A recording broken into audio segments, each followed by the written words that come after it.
Welcome, everybody, to another episode of the Tech Guys Who Invest podcast. Today, we have Chris Seveney from Seveney Investments and also the co host of the Good Deeds Note Investing podcast to talk about, well, notes. So, welcome, Chris. Thanks, Kevin, for having me, and Adam as well. Yeah, thanks so much for coming on the show. Chris, let's jump right into it. Can you talk to us a little bit about the most common reasons people get into note investing? Yeah, I'd say the most common reason I see people get into note investing is it's a little obscure. It's a little niche market. So people hear about it and are like, ooh, what is that? And it's kind of unique. So people, anytime something is, not ordinary or unique, people want to kind of test it out and look to get into something because it is a form of real estate investing, which, a lot of people enjoy getting into because I think there's a sense of almost power owning real estate. And note investing is kind of almost that power square because you become the bank and you're not only owning the real estate, you don't you're controlling it, which people like to see. So from that perspective, and that is one. The other is really from the passive side of things. Sometimes people think it's a very passive industry and people get tired of being a landlord or tenant and are looking for alternative ways to invest secured by real estate.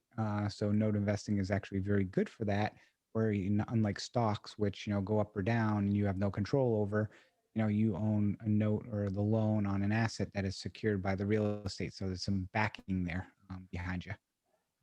I love it. That whole aspect of being secured by real estate is huge. When it comes to note investing, what would you say are the most common ways people get into note investing? By accident. No, so I mean, I say it jokingly, but no, it's owner financing, seller financing. Most people will try, may have a property and they have somebody on the hook and they can't afford it or they can't get the full down payment, so people may give a portion of the loan from that perspective. Others, hard money lending is a form of note investing. So those are, several ways people get into it. Like I said, it's not highly advertised. Like, Right. you drive down the street and I mean, all you see is we buy houses from wholesalers and everything else. I mean, you can't not find those signs. It's almost like an election year. Seeing those signs. Note investing is, a small niche industry. So unless you know it exists, which I've been in real estate for over 20 years, didn't know it existed. Typically, you kind of fall into it by accident. Chris, what is it that is so appealing about it to you? Obviously, you've chosen to focus on that, and I'm just curious what it is that you like so much about note investing. For me, it's the flexibility and diversity. And what I mean by that is I'm in the Washington, D.C. area. It's a highly competitive, very expensive market. If a property comes on the market on the MLS, you're never going to get it or be able to do anything for an investment property typically with that. Even the off market properties, there's so many people and investors in this area. It's very difficult to find the deals. And knowing real estate the way I do from my background, trying to own real estate and renovate from afar is very challenging and difficult. So note investing kind of is perfect for me because I work a 9 to 5 job and I can do note investing anytime during the day. I review the assets and the tapes at 10, 11 o'clock at night, put my bids in the morning. I can send out emails to attorneys or servicers or whatnot, wait for them to get back to me during the day or that evening. So it is something that truly is, even pre-COVID, can be done working from home, working from anywhere in the country or anywhere in the world at any time during the day. Love it. And that's why I'm part of it too. And that's one of the reasons I enjoy it is you can do it from all you need really is a phone and some internet connection and Okay. off you go. Yep, exactly. When it comes to notes, what would you say are the advantages that note investing has that investors tend to overlook? I think several are the uh, the number of exit strategies. Most people don't understand, the higher you are on the food chain of any, in any type of business or product, the more exit strategies you have. And in note investing, if you're dealing with a distressed asset, you can, try and work out something with the borrower. You can, unfortunately, you may foreclose on the borrower. You can offer the borrower cash for keys. You can offer the borrower a short sale to, liquidate the property. And that's, I mean, I'm just rattling off a few. And then, Right. you can take the property back, rehab it, and then owner finance it or sell it. I mean, there's so many different options for you. That you have that gives a lot of advantages to that standpoint. And what most people you'll hear about when you hear note investing is, a lot of times you're not dealing with the tenants' toilets or termites. If Mm-hmm. you own a house and your roof leaks, do you call your lender to fix the roof? No. Never. Yeah. No. So from that asset, from that perspective, you control the asset, but you're not responsible for, the upkeep and the maintenance of it. That's a So big when it comes advantage. to exits, what would you say is your favorite one? Mine, my favorite. Well, we always try and work something out with the borrower, and try and do some workouts. That I'll talk about some of those later on. Some of the interesting and creative things we've done, and that's the other thing too. It's an advantage. You can be very creative. You can defer payments. You can lower payments for a period of time while somebody goes through some type of challenge. So there's just so much flexibility that you have. Is one of again those advantages. And for me, it's trying to keep the people in their property is what we try and strive for. Yeah, that's nice. I know Kevin talks about that as being one of his favorite reasons for investing in notes. And I really love that aspect of it, just being able to help people out, which truly makes it a win-win, right? Because you're benefiting while you're helping someone else. I think that's really cool. What about some disadvantages of note investing? What are some disadvantages that investors might overlook? I think one of the biggest ones is risk, and people think that there's less risk because you're the lender. That's not the case. When you're buying these notes, especially the ones that are distressed, you need to try and get an accurate uh, appraisal on the property, but you don't get to go inside the property. So you're literally going based off of somebody driving by the property or, getting some eyes on the property, but it's, it's a, it's not, it's very inaccurate. So that just leads to greater risk because of that price. You may think a property is worth 100,000, lo and behold, it's only worth 30. That's that's a big change. And especially as you're pricing an asset at 100,000, hey, maybe you paid 55, 60,000 for it if it's only worth 30. And then after you sell it and everything, it can be some significant losses. So I think that's one of the areas. The other disadvantage is it's not buying one-offs. Is even, I'll say includes it is a greater risk. It's, if you think of investing in a portfolio of stocks, if you buy one stock, you're in much greater risk. Whereas if you buy 10 different stocks that are kind of non-correlated, just similar to like notes, you get greater diversity. So a lot of people, as they get started in this business, don't have the capital or the funds nor the experience where they want to go out and buy 10 notes, because Right. you want to kind of work out, oh, my first one, am I doing it right? You don't want to make that mistake times 10. So that's one of the disadvantages. And the third is, it's I'll say the education component to it.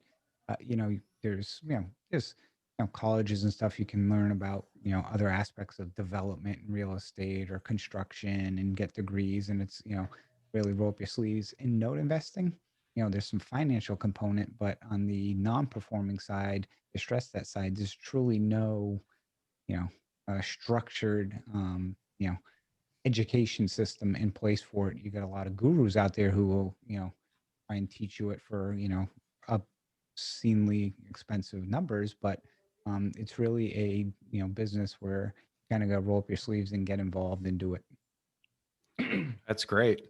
On the first point you mentioned there with, not really being able to get inside the house and do as thorough due diligence as you might be able to with some, other types of investing. What do you do to kind of mitigate against that? Uh, Use conservative numbers is one. I try and stay away from vacant properties because vacant properties are much higher risk. If someone's living in a property, is it safe to assume that it's in livable condition? Well, you'd like to think that, but there are instances where it's not. Yeah. From that perspective. Now, there's some creative things I've seen people do in the past, like, deliver a pizza to the house. And, basically people are like, who, what, I didn't order pizza. And it's like, oh, sorry, and, open the door and might be able to get a glimpse of what the inside looks like, as an example.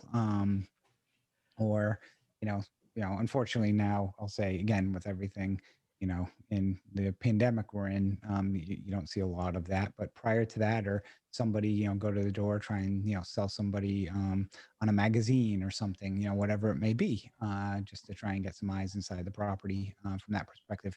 But, the biggest thing is you just gotta be conservative. And one of the things I'll mention for people, one of the things a lot of people order is what's called a BPO, which is a broker price opinion. A lot of people will just get that from a realtor and just look at the numbers and say, oh, they say it's worth this much. It's everything in this business you have to analyze to the nth degree. And when you get one of those BPOs, you got to analyze, were they comparing it to what type of properties? Because if you get a property back, it's going to be considered a REO, or real estate owned, which those values are typically less. You don't want your comps being three houses that just had complete brand new renovations of kitchens, baths, and floors, because chances are, if you have to take a property back, it's not going to have new kitchens, baths, or floors in it. You're lucky if it has a kitchen, a bath, and a floor in it. Never mind a new one. So. Good point.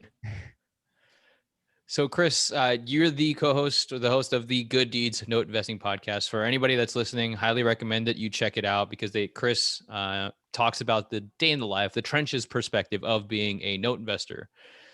The idea of the podcast, as I understand it, is you're talking about all the good deeds that you do as a note investor. And you mentioned working with the borrower.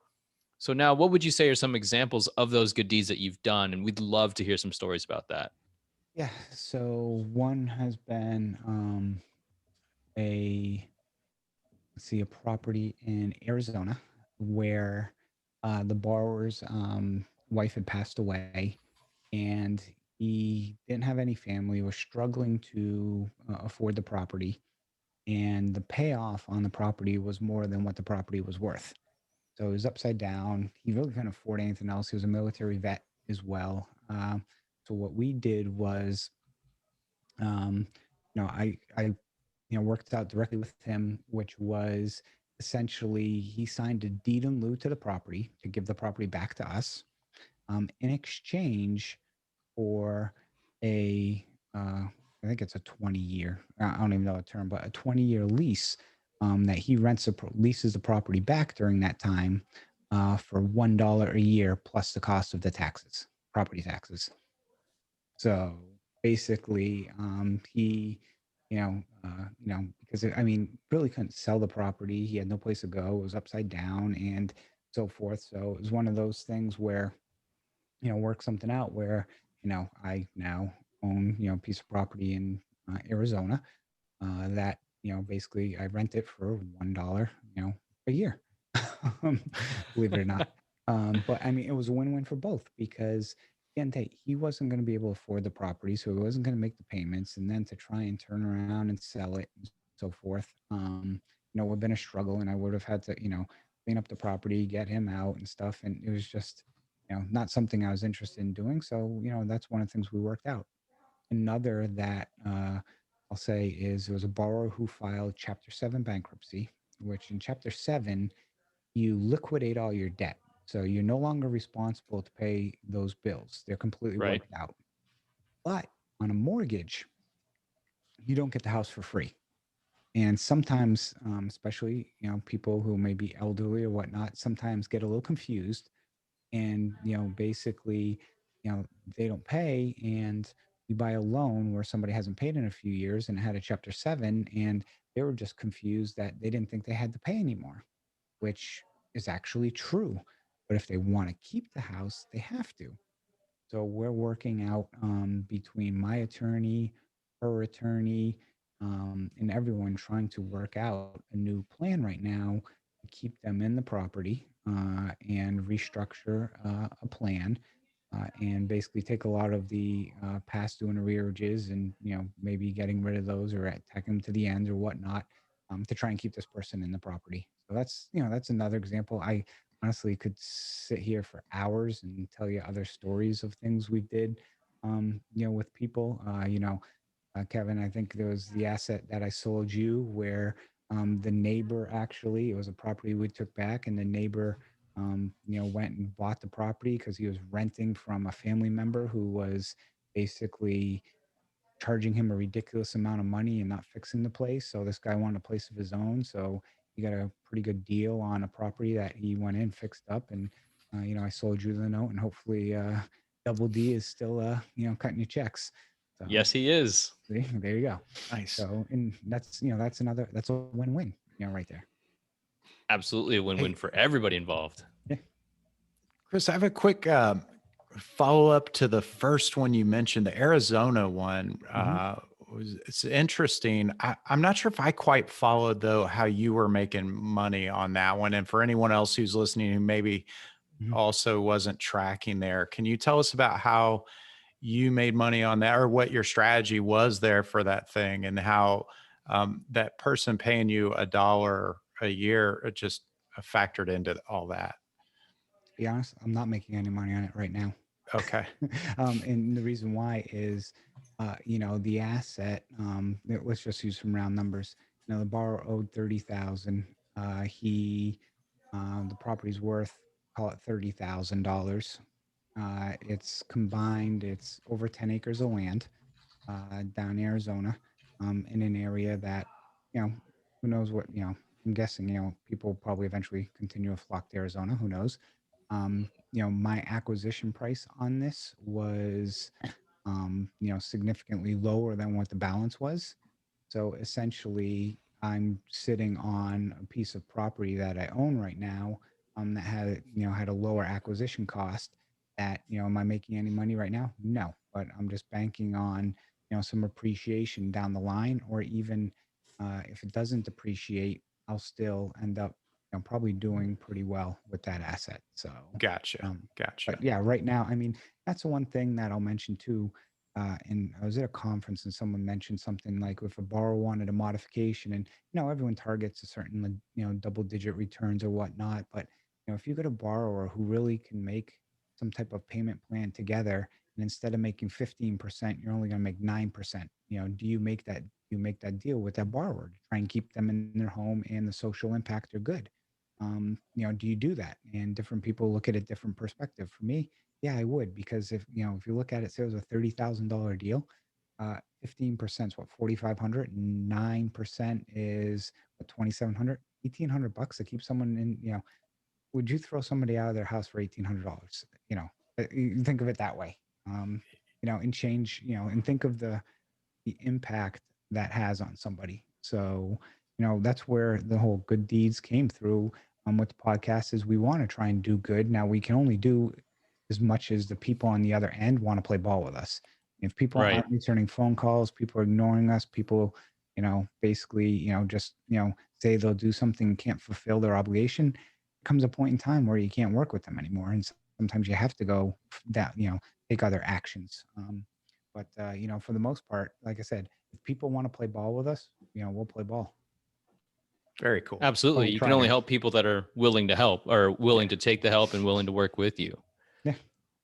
When you forgive debt, how does that work? Can the lender just say, "Oh, you have 50,000. I'm just going to say, you know what? Forget it. I'm feeling charitable," or what would be, from your experience, how do you handle something like that? Typically, you got to be careful, because I think anything over $600 is considered a taxable event for that borrower. Hmm. So typically, what you will want to do is add it to the end of the loan, and then at that point in time, somewhere down the line, keep deferring it or do something almost so it doesn't become due. Because if you take 50,000 and say, "Hey, I'm cutting 50,000 off your mortgage today," the servicer by law has to, basically, give 1099 them for that. to the borrower who's already having trouble. So they're like, well, I have Exactly. to pay taxes on this. What am I? There's Yeah. no way. Yeah. Now that is on the flip side of things. That's a whole nother animal where if you have a borrower who's in distress, that and they're not playing ball with you, and they owe like 100,000 on a $20,000 home, you can 1099 them for, write off like $80,000 and then sell for 20, and all of a sudden they get an $80,000 tax bill. Wow. I've seen people do it. Yeah. People, I've seen people do it. I have not done that to this point in time, but there's probably been some borrowers who, get you upset where you'd want to do that to them. But, and you have the right to. I mean, you're not breaking any laws by doing Right. anything like that. So, it's basically, you know, uh, options that you do have. Sure. I love it. Chris, how Now, when it, is oh sorry, go ahead, sorry, Adam. Kevin. All right. I was gonna follow up, Chris, and just kind of ask how COVID-19 has impacted you as an investor, of course. Uh, it's not as dramatic, I'd say, as other businesses. Uh, from example, like being a, I'll stick real estate, being a landlord. A lot of Mhm. people have issues collecting rent and evictions and so forth. Um, I've seen some people, ask for a month or two forbearance on things. I haven't seen massive amounts of borrowers coming back asking for forbearance plans or stop payments. My delinquency rates pretty much over the years, pretty much it hasn't changed significant. It's a little higher this time of year compared to other years. Typically, this time of year usually does get a little higher in January because of people spending more for the holiday season, and then a lot of people catch back up in call it March and April when they get your tax money back. From that perspective, where I've seen the biggest change is timing on loans that are in legal because courts Mm, are shut down, courts are slower. Certain states you can't proceed with legal action. For example, Right. Wayne County, Michigan, which is where Detroit is, they've basically been shut down for ever. So, anything in there, you can file it, but then basically it just keeps getting continued, and then you just keep paying $40 to continue it every 2 weeks, and it's like, why bother filing anything? So from that perspective, so with foreclosures taking longer, your pricing of assets has to change, on the non-performing debt because time is money. So if it's going to take longer to exit that asset, you have to just, bid strategically to make sure your costs accommodates a longer period of time. okay. Now, with COVID-19 and things like moratoriums and stuff like that happening, how do you see the market shifting the next 6 to 18 months? That's a great question. And, we all take out our crystal balls to try and see. And, for most real estate investors, I think the biggest impact, on your business is, you know, how you proceed and the things you do. The external forces outside of the 2008 crash, from that perspective, you know, will we see right now inventory is very low, so pricing's high. Once the dust settles, will inventory get back to normal and prices settle down a little bit? Probably. Where are we going to be with all these forbearances? Nobody knows what the government's going to force people to do. Now, the loans we own are not government-sponsored entity Fannie loans, but Right. a lot of states may still push for these privately held loans, which are about 45% of the loans out there, to kind of follow some type of suit. I don't foresee a massive, all of a sudden wave of non-performing debt hitting the market.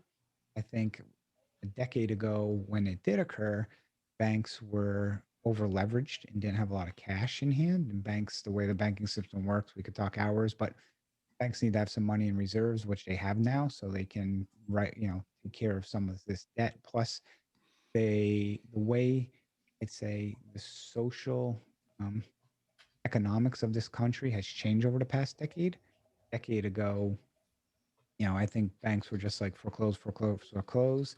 Nowadays, I think mindset is work with the borrower, let's try and get a forbearance because a a lot of people believe that the impact is going to be, short in terms of, 12, 18 months after the fact, economy gets back up and rolling again, people get their jobs back and then start paying the mortgage again. So, you know, it's tough to tell, but I don't see any drastic shifts in either direction, especially for people like myself who we're kind of on the lower end of the totem pole for Right. investing. We're not buying directly from the banks anyway, so it's going to work its way several ways down to us.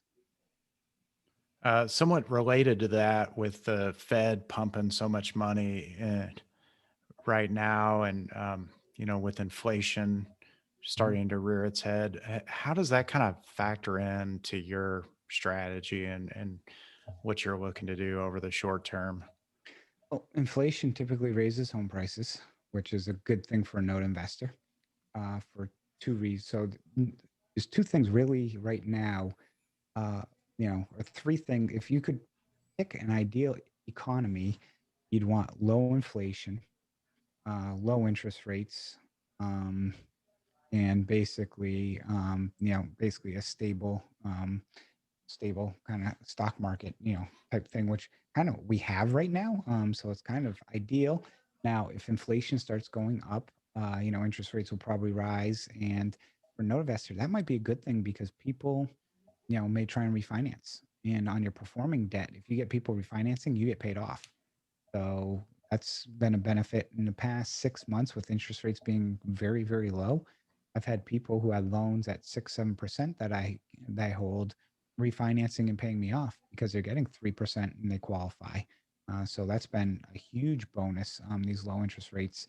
Now, some borrowers who are not great payers still want a 3% loan like the rest of us. Unfortunately, we can't accommodate them for that, but we try and work with them to get them to refinance.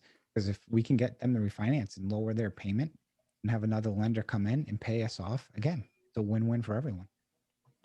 Huge win-win. Yeah. So when it comes to somebody with a 9 to 5 or W-2, like the three of us on this episode, and they want to start investing in notes, let's say in 2021, as we're rounding the corner, as we're recording this at the end of December of 2020, what would you say to them if they wanted to start?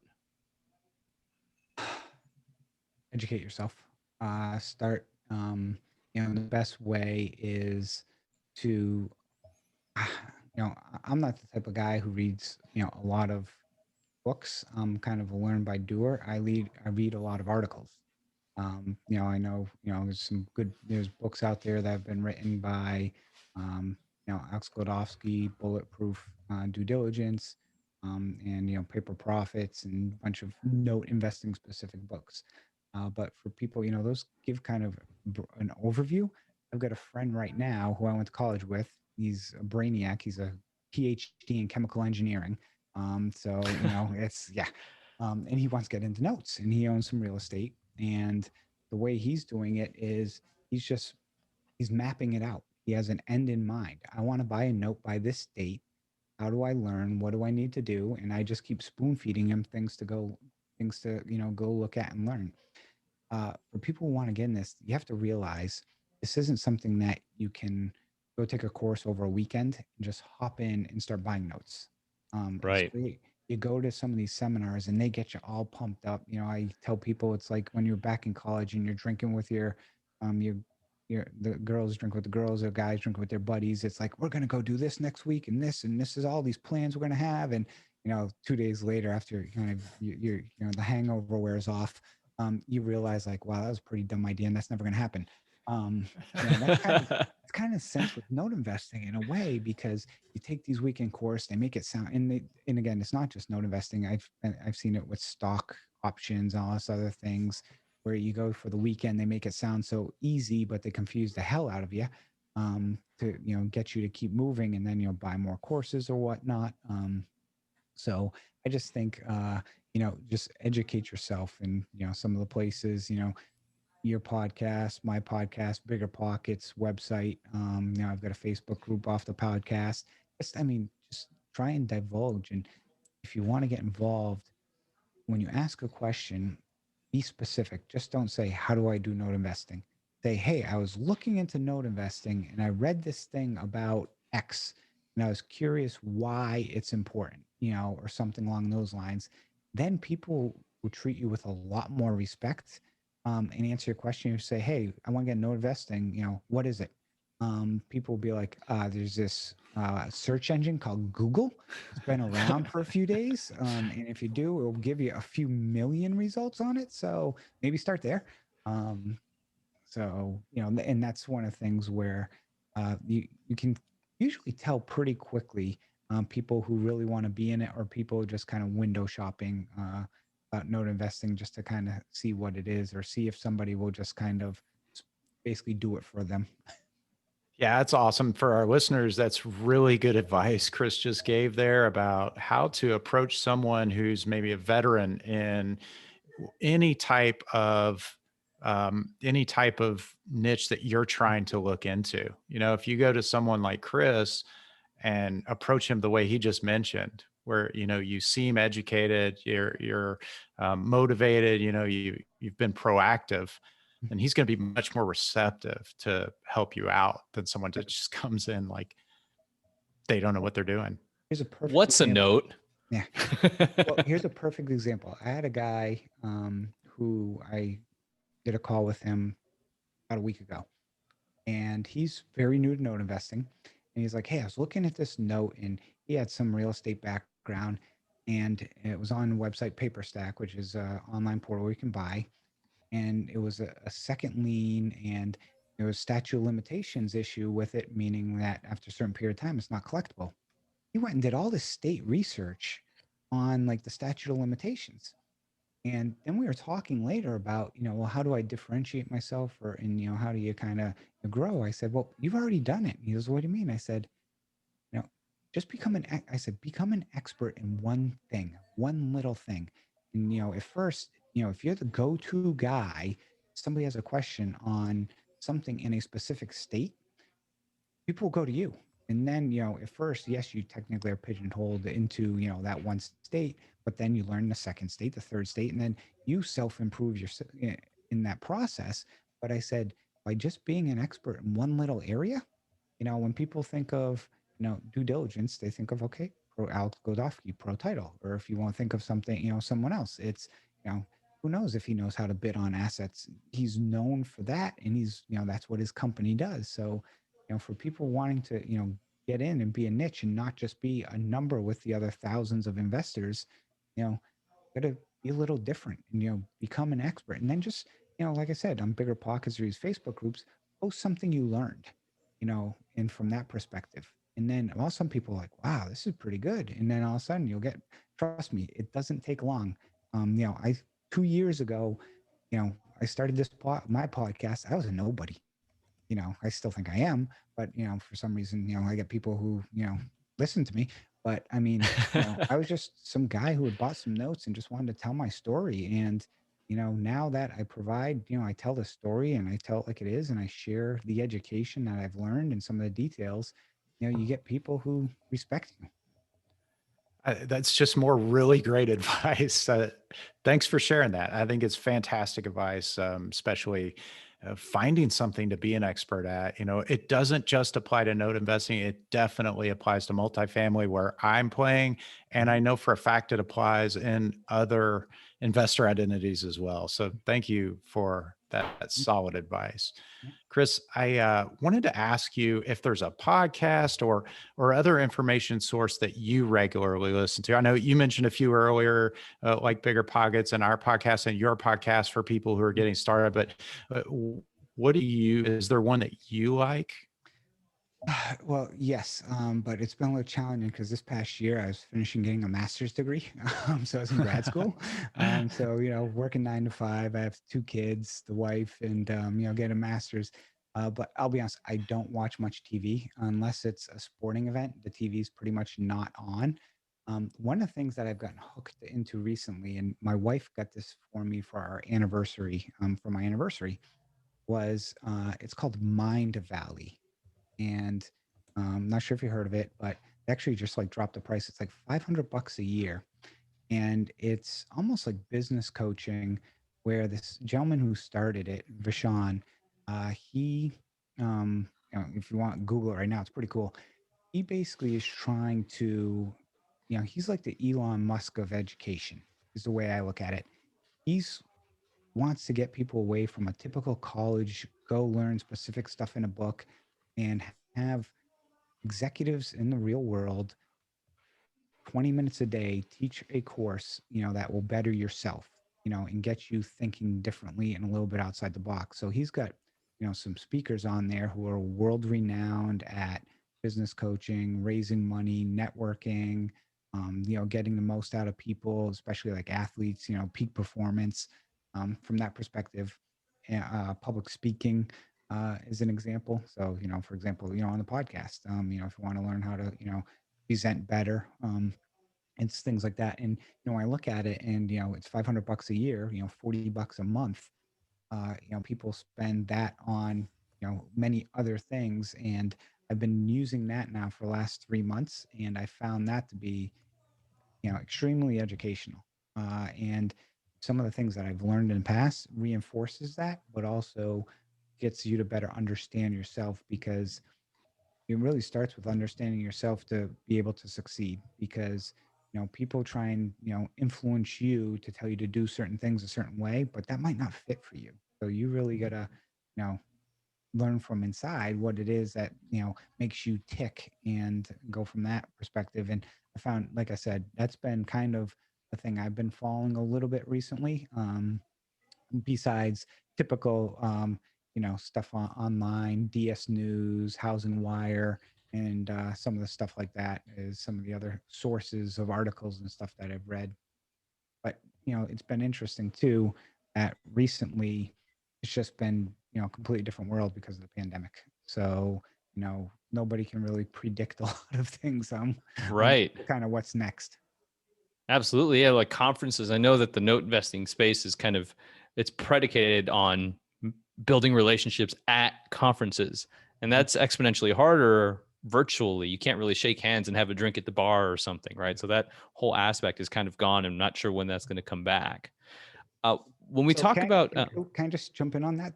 yeah, Because please. a lot of people, that's one of the things a lot of people think is a big setback. I have probably been to 2 conferences in person, and which is not a lot, because I mean, again, with everything I have going on, I hate traveling. So what I've done in kind of this COVID world has been perfect in one sense. They have these online conferences. I'll reach out to people during or after a conference, say, hey, let's do a Zoom call. Let's just introduce. And you realize like you can, set people up half hour. Like there's a big conference called imn.org, um, which has a lot of, it's not more for newer investors, it's for people who've been around. I reached out to probably 200 people to set up calls. Probably 50% responded. So I had probably Wow. 100 phone calls since August with people. And during that time, I've gotten 3 new sellers, relationships with sellers. I've got new software leads with other entities. Just ways in just even things that like software, no way I could afford because it's for people who have like 100,000 loans, or these major companies. They give you ideas on how to do things at a smaller scale. So it's not only just, trying to build a relationship from that perspective, but it's also seeing how these major companies do things that you might be able to do to better your business. Mm. I mean, you're talking about tech. So we wouldn't be the Yeah. tech guys who invest if we didn't ask you some type of a tech question. Mhm. And what would you say is a piece of technology that you feel can make the note investing experience better? Well, I wish, so here's my wish first, which is that the title process and land record process would go into some type of, I'd say, blockchain, in the sense of, when people think blockchain, just think Bitcoin, but blockchain is really a technology of, and I don't know too much about it, but basically it's a process that things have to happen in an order, essentially, and then gets verified. And with recording deeds and so forth and assignments, that is perfectly set for public records of land records. So that would be awesome if that could ever happen. But I mean, the technology, you know, the thing I'll mention with note investing is it's like project management. So you need a software, each node is like a project because you have to manage a servicer, you have to manage an attorney, you have to manage the taxes, you have to manage, there's the borrower that the servicer has to manage. You have to, there's so many, a realtor, a preservation company.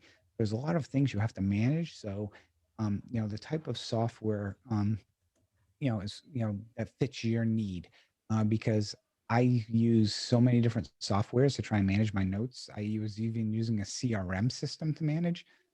And then finally, I got to a scale. So most people, as they start out, will use software called Pipedrive or Podio. Some people have customized those to be for note investing, and those are great for starting out. As you start to scale, I actually went and just started using software that the loan servicers use. It cost a lot of money, but in the same token, I didn't have to bring on any full-time employees. So when you think of an employee cost versus software cost, I look at it from, I'm saving a lot of money, even though it was a $10,000+ investment, from that perspective. So that's a big thing, and just managing, you know, your assets so you stay on top of everything. So, and of course, Excellent. these things, Yeah. Yep. Mobile phones. mobile phone, just, like I said, you can run this business from anywhere, as long, most of the stuff is run off of email, email back and forth, a call, pick up the phone and call, so that's, you know, how a lot of it goes, because I like to think I'm somewhat tech savvy, but at the end of the day, compared to like my kids and stuff like that, no, not anymore. Yeah. The rapid acceleration of technology is just mind blowing. It's like Yes. a major hockey stick, and we're going straight up at this point. No, yeah. uh, Chris, thanks so much for coming on, and thanks for the value you have brought to our listeners. If someone wants to check out your podcast, where can they find it, and where can they find out more about you? Yep. So they can basically find it on Stitcher, iTunes, Google Play, all, pretty much anywhere. Listen to podcasts. Can go to 7E Investments, the number 7, the letter E, investments.com, as well, or can email me, and that's Chris at 7einvestments.com. Excellent. Thanks again, Chris. Thank you.